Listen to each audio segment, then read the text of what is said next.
Mumbai is one of the India's most expensive property markets, and there's a good reason for it. When two brothers in a family fight for just a small piece of property, then wouldn't there have been disputes over such a massive area of land? In a city where space is a luxury, there's a family that owns a massive 10% of Mumbai's land. How did this miracle happen? But first, let's end the suspense.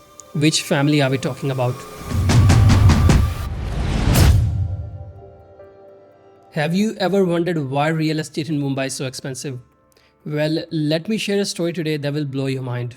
In a city where space is a luxury, there's a family that owns a massive 10% of Mumbai's land. Yes, you heard that right, that's 10%. Mumbai is one of the India's most expensive property markets, and there's a good reason for it. The city is surrounded by the sea on three sides, which means land is incredibly limited. That's why you will find most people living in high-rise apartments, and let me tell you, the prices of these apartments have skyrocketed to levels that are almost hard to believe. It takes a lifetime to buy a 100-yard piece of land in Mumbai, and sometimes it even takes 2 to 3 generations. Even then an individual cannot buy it. Now imagine in the same Mumbai city there's a family that owns an extensive area of land in which 164,000 houses of 100 yards can be built. That's a massive 3,400 acres of land owned by just one family. If we evaluate the market value of that land today, it's approximately 4 lakh crores. To give you a better idea, Mumbai spreads over an area of more than 1 lakh acres. However, only 34,000 acres are actually habitable. And out of that habitable area, 3,400 acres belongs to just one family. That means this single family owns 10% of Mumbai. How is that even possible? Understand the depth of the situation, my friend. Mumbai is the second most populous city in India after Delhi and ranks 7th in the world. Over 20 million people have to live here. There's a total of 3,400 acres of land where 20 million people have to live. One family says we will own 10% of that land and everyone else will have to stay in the rest 90%. How does a single family have such a vast area of land in the most populous city of India? How did this miracle happen? And if one family owns such an enormous area, what have they done with it so far and what are their future plans? When two brothers in a family fight for just a small piece of property, then wouldn't there have been disputes over such a massive area of land? And if there's a dispute, then what is the matter? So let's understand the whole story of this huge land of Mumbai. Where does it begin and where does it end? Along the way, I'll tell you 2 interesting facts about Mumbai that will surely surprise you. But first, let's end the suspense. Which family are we talking about? Well, it's none other than the Godrej family, the same Godrej family whose locks are in your doors and whose furniture and appliances are in your home. In India, there would hardly be any house without Godrej products. And if you step outside, the group has substantial presence in real estate, financial services, industrial engineering, and even aerospace. It wouldn't be wrong to call this 127-year-old company the king of Mumbai, as they own almost 10% of the city's residential area. So in today's video, we'll look at the history and business empire of Godrej and find out how they acquired this massive piece of land in Mumbai. Be sure to watch the video till the end, and if you're new to the channel, don't forget to subscribe for more insightful content.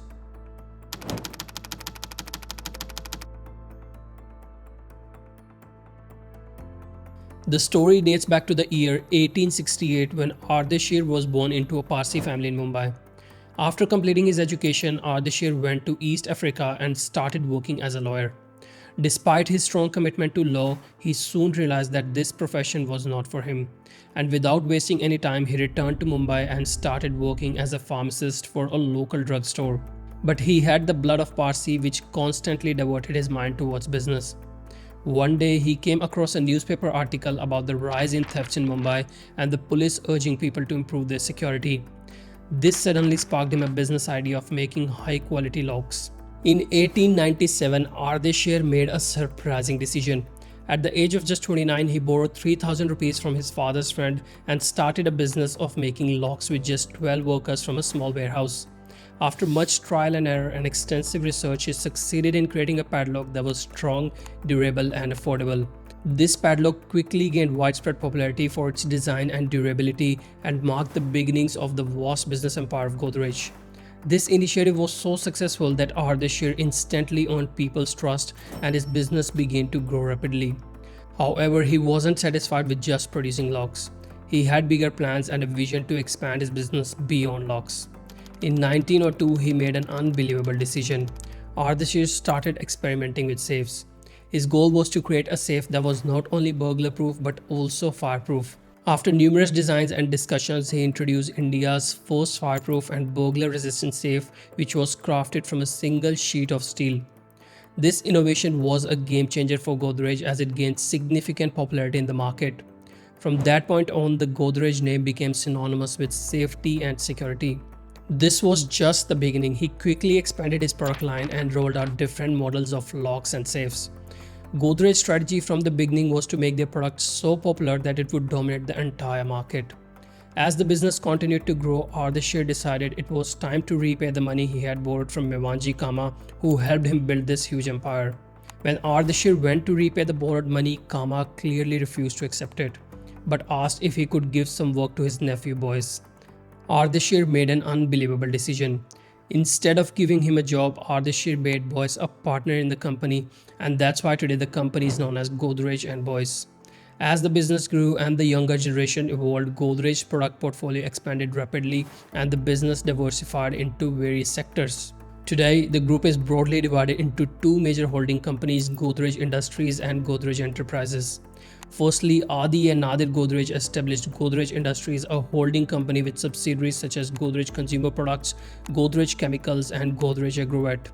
In 1990, they expanded into real estate by founding Godrej Properties, which had now developed over 102 residential and commercial projects across India.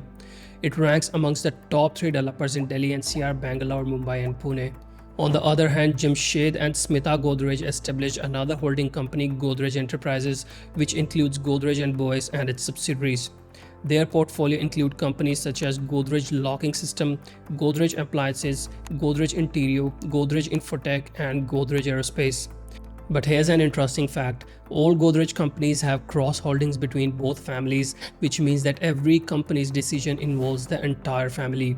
That's why the Godrej family is viewed as a prime example of how to maintain harmony while overseeing a vast business empire.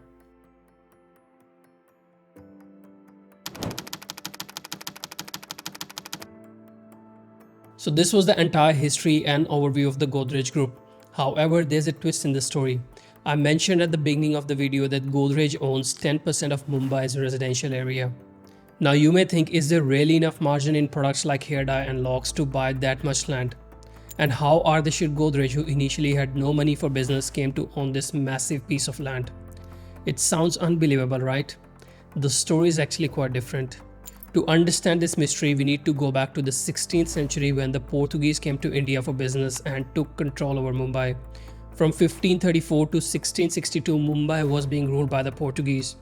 In 1662, when Catherine of Braganza married Charles II of England, the Portuguese king handed over the city of Mumbai as part of the dowry. Now you might be thinking, people give gold and silver as dowry, but they gave the entire city? Why would anyone give away an entire city as a dowry? It sounds pretty unbelievable, right? But back then things were a bit different. If you found this fact interesting, here's another one for you. When King Charles received Mumbai, it was not such a big city as it is today. It was actually a group of 7 small islands. King Charles thought who would take care of it, so he made an unbelievable decision. He decided to rent out the entire Mumbai city, but to whom? The East India Company. King Charles said, pay me £10 every year and you can take care of it. Can you believe it? In a city where it's a lifelong struggle to get a 1 BHK apartment now, it was once rented out like this and once given as a dowry. What is going on? Once the East India Company took control, they began developing Mumbai rapidly. However, their main focus was on developing the port and its surrounding areas. Meanwhile, on the outskirts of Mumbai, there was about 3,000 acres of land in a region called Vikhroli. They didn't see any value in this land and were not willing to develop it. Therefore, in 1840, the East India Company made a surprising decision and decided to sell it to a local businessman, Ramji Banaji. Back then, Banaji was doing business with China and had a decent amount of money, so he bought the land and held on to it. After a few years, the government acquired this land, and in 1914, it was auctioned at the Bombay High Court. During this auction, the land was purchased by another businessman who happens to be the hero of our story, Piroj Shah Godrej. Through this auction, he acquired 3,000 acres of land for just 30 lakh rupees and also bought an additional 400 acres in the nearby region of Bhandup and Nahar. That's how he acquired a total 3,400 acres of land in Mumbai. Now you might be wondering who was Piroj Shah Godrej. Well, he was the brother of Ardashir Godrej, whom we discussed earlier in the video, the founder of the flagship Godrej company, which today is known for its locks, furniture and appliances. So we have understood how the land was acquired. Now let's talk about the current situation of this land. What is the value of that land and what is the disputes on that land? So let's break it down. Out of the 3,400 acres of land, 3,000 acres are in Vikhroli and 400 acres in the nearby region. About 1,750 acres of that 3,000 acres are covered with mangroves and have become forested over time. Now, with the forest grown there, the government won't grant license or permission to clear it, and the Godrej Group isn't interested in developing that forested land either. So essentially 1,750 acres can't be developed. Additionally, around 250 to 300 acres of land have been illegally occupied by slums. Although Godrej could potentially reclaim or develop this land, they are currently avoiding it due to some political reasons. Now Godrej is left with 1,000 acres of land for development.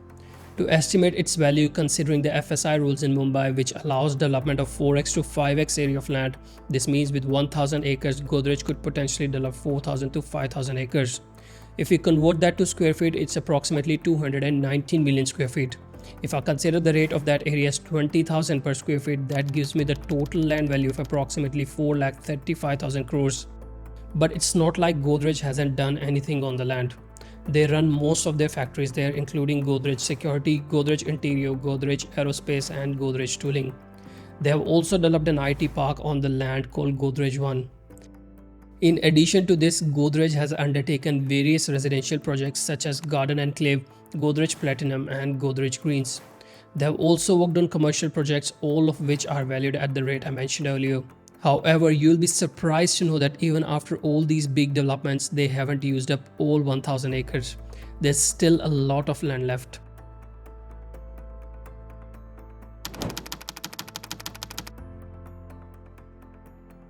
Now let's discuss the dispute. What exactly were the reasons behind the conflict over this large tract of land? First, let's understand who's involved. Well, the dispute is between four of Piroj Shah's Godrej grandchildren, Adi Godrej and Nadir Godrej on one side, who lead the holding company Godrej Industries, and Jamshed and Smita Godrej on the other side, who lead Godrej and Boyce. The disagreement is because Adi and Nadir Godrej argue that their company Godrej Properties want to develop the 1,000 acres of land. Godrej Properties is a publicly listed company with a market cap of over 80,000 crores. So for them, this land is extremely valuable for their business growth. They believe that by developing this land, they could grow 4 times bigger and surpass major developers in Mumbai such as Hiranandani.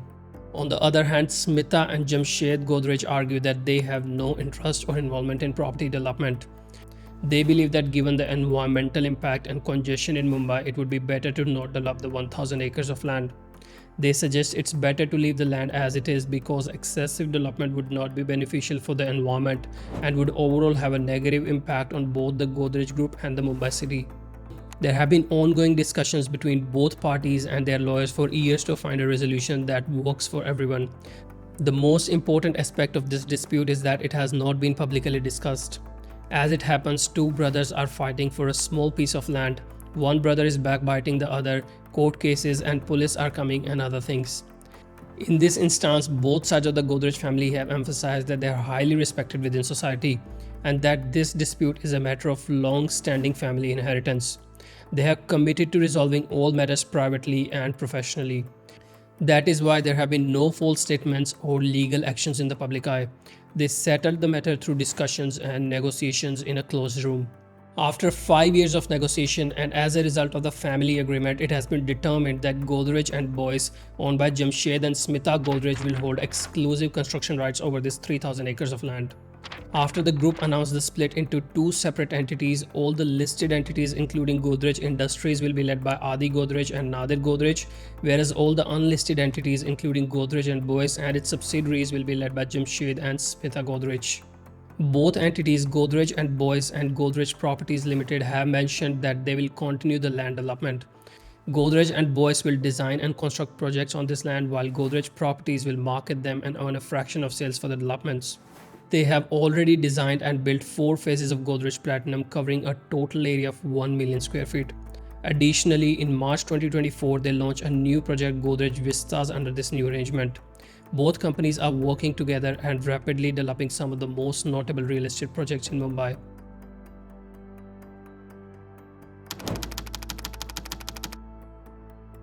Today, Godrej Properties is one of the most trusted developers in India. GPL is a publicly listed company with a market capitalization of 80,000 crores. The company generates over 6 billion in revenue, serves over 1.1 billion consumers, and has a brand valuation of over 2.4 billion. GPL has developed over 102 projects covering an area of more than 223 million square feet.